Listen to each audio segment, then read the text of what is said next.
Hello everyone, Ryan here with Product Impressions. About 5 years ago or so, I put in a new stereo system into my old cars because I wanted to connect by Bluetooth and have a nice screen and things like that. I got one from Kenwood figuring, oh, it's a big name brand. I remember these as being high quality audio equipment and blah, blah, blah. So I put that in and have never been entirely satisfied with it. The screen is not amazing. It was supposed to have Android Auto. It did not actually. It can connect to an Android phone. Apparently, that's what they thought would suffice for Android Auto experience 5 years ago when that first came out. But yeah, that is not what I was going for. So I am putting in this new generic-ish in-dash multimedia system, 4-core CPU, 10-inch screen. So yeah, hopefully this is going to be a relatively easy swap since I already have aftermarket harness wiring and all of that in my car. So hopefully it won't be too big of a deal to swap this out. But yeah, we're gonna give this a try and see what we think. Here we have the new head unit installed in the car, and I must say, if you have a previously installed aftermarket stereo system, installing something like this takes all of about 15 minutes. If you do not have an aftermarket installed, it's going to require an adapter from the original wiring and the wiring harness that comes with it. Now, aftermarket head units do typically use a universal connector, and I found that that was still the case with this one as well. So the exact model here does not matter. The previous model that I had was something that had a little like 6-inch screen, so if you can imagine cutting it off to about here, and the space between my thumb and forefinger is the size that the screen originally was. So now I've got almost 4 times the size of the screen, and also this one is honestly just more aesthetically appealing. It's shinier, it's brighter, it's actually capacitive touchscreen rather than pressure sensitive. Now, all of that is, there are also the buttons on the side here for the general controls. I have it on this screen here because I have been waiting for this thing to connect to Bluetooth for several minutes, and it is still not registering a connection, even though on my phone it is registered as connected to SYU Android. So I have in the past been able to get it to connect by Bluetooth. I was hoping I would be able to show that, because while technically, yes, this particular device is capable of a wireless connection, I have to assume that the limitation is on the head unit itself and not on my phone. This phone is a Pixel 7, so there shouldn't be any issues on the technology side from this one. It must be on the head unit. Now, the head unit does have only 2 gigabytes of RAM. It is one of the lower capacity devices that is available. So I'm guessing that the limitation is there. Can it connect by Bluetooth wirelessly? Technically, yes. In practice, it does not really work. The audio gets really choppy. Google Maps moves in an incredibly choppy manner. Sometimes controls won't register that you touch them for about 15 seconds. And as you can see here, there are times when it just simply won't connect.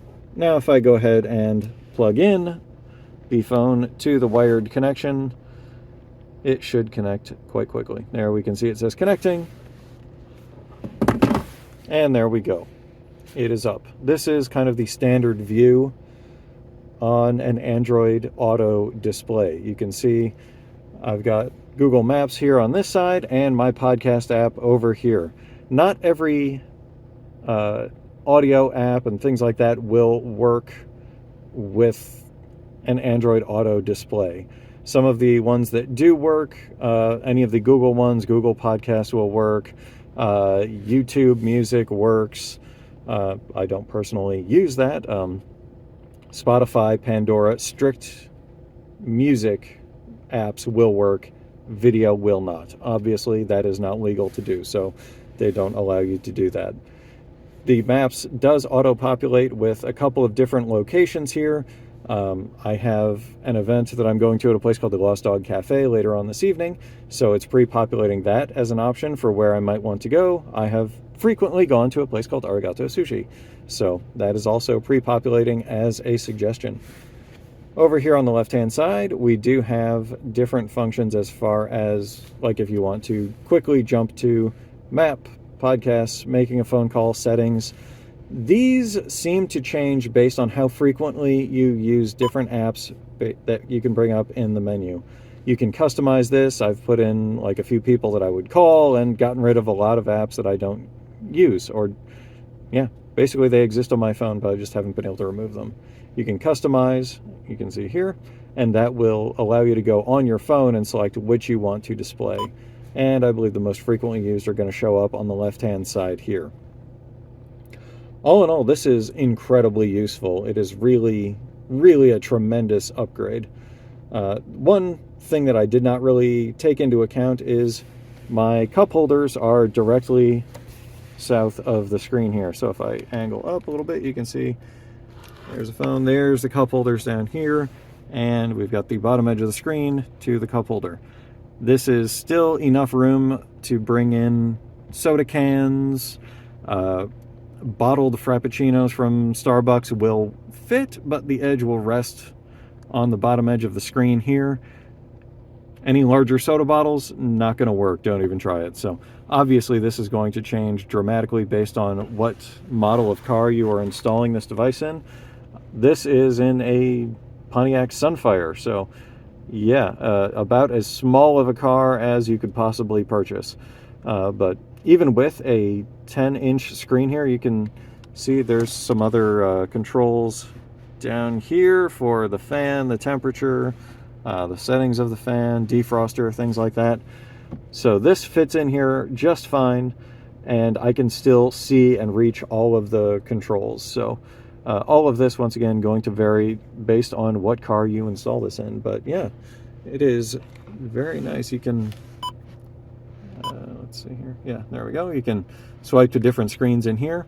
I have been driving around and received text messages, and when that does happen, it will put a prompt on the screen that you can tap to listen to it, and then it will ask if you would like to verbally respond. It will show you the text of the response and ask if you are wanting to send it. So you never have to get out your phone. You can just respond based on here. It'll bring up the text message as a new box here. Map stays the same size. The audio player becomes half the size as it is currently, and the text message shows up on the top half. You can just swipe it away. I had no idea how to actually control this when I first put it in, when those first text messages came in, but everything was extremely intuitive. There was absolutely no problems in responding to text messages or anything like that. As I mentioned, for the initial installation, since it does require a lot of adapters if you are replacing a factory head unit, I highly recommend that you take that to someplace like Best Buy or a stereo install place. They're going to have what you need. They're going to be able to do it in a timely fashion.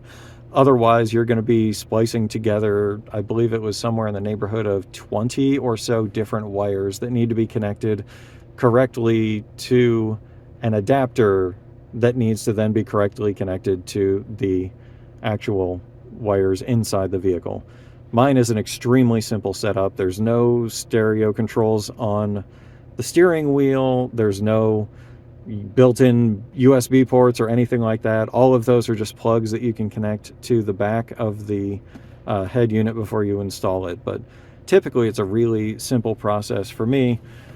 Taking out the head unit that was in there, it was just a matter of undoing a couple of screws, popping off this piece of molding that's around the sides, undoing 2 screws on the face of that.